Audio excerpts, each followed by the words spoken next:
So, Jay, back in FA Cup action to kick off 2025. How much are you looking forward to Sunday? Yeah, really looking forward to the game. Obviously, it's been a while since our last one against Sunderland before Christmas. Had a good Christmas break, some good time off with family. So the players have had a good mental reset, but now they're obviously ready. They've been back in for 10 days now, so we're ready for a game. And yeah, looking forward to FA Cup action.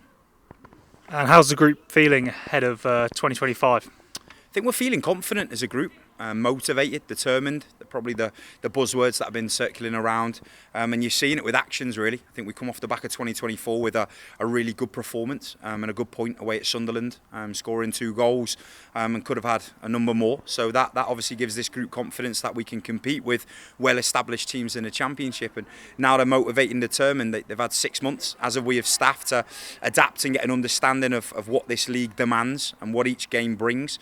And we know what we need to bring now to each game. But I'm seeing a belief about the group and an optimism about the group, which is great. We've obviously played Blackburn before, so we know what they're about. Obviously travelling back up there, so it's going to be a tough game, but one that we're relishing. And obviously, you mentioned previously playing Blackburn in the league. What can you take from that fixture into this one? I think when you look at context, I think it was an even game, decided by a penalty that at the moment I didn't agree with, and I still don't, looking back at it. But they got that goal, probably the timing of it as well, just before the half. It gave them something to defend, and if you give Blackburn something to defend, they're very, very good at it. I think they're one of the most efficient teams in the league. When they do have the ball, they create chances. They've got pacing behind that can stretch and hurt you, and they've also got the ability to play when you give them time. So that's what you've got to stop, and I didn't think we did that in the first game. I think we give their midfield too much time to let them play off 1 or 2 touches to release their attacking players. And then obviously the second goal, it's an error. It's fell to the player and she's punished. But I think in that game we had good amounts of possession, but we didn't play with as much progression and as much purpose as we wanted to. Didn't think we hurt or disrupted their back line as much, and that's something we've obviously worked on going into the game. Yeah, and so speaking on that, what are you hoping to see from the team on Sunday?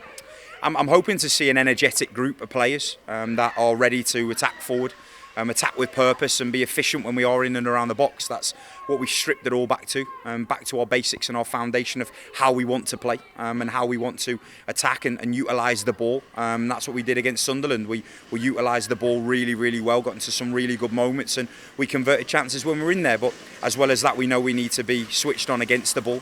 We know what they bring in terms of liking to play in behind, and we've got to be ready for that as well. So as a whole group, we know we need to be ready for the game. We know we need to deny spaces, pick up second balls, all the basics that we've been working on, the basics that win a game of football. I think a lot of the time you focus on the 1s and 2%. For us as a group, we need to focus on the 80% first, and that's what we've been doing, and obviously looking forward now to getting back out on the pitch and having a game. And can you share any squad news ahead of Sunday? Yeah, so we've got a couple of players that we're obviously managing going into the game. Hannah Cohen, Lily Dent. We just got to be smart with both of them. Picked up knocks over the Christmas break, so they're 2 players that we're monitoring ahead. Ella Humphrey, probably a couple of weeks away from action. Would have been a good game to get her back involved, but we don't want to obviously bring her back in too early with some of the injuries we have got.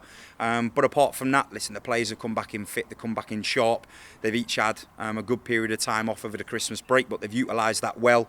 And yeah, apart from that, we're probably bringing up a squad that we believe is capable, but a squad that we have belief in, and a squad that's picked up points just before the Christmas break, and now they've got to turn that into another performance and hopefully a win at the weekend.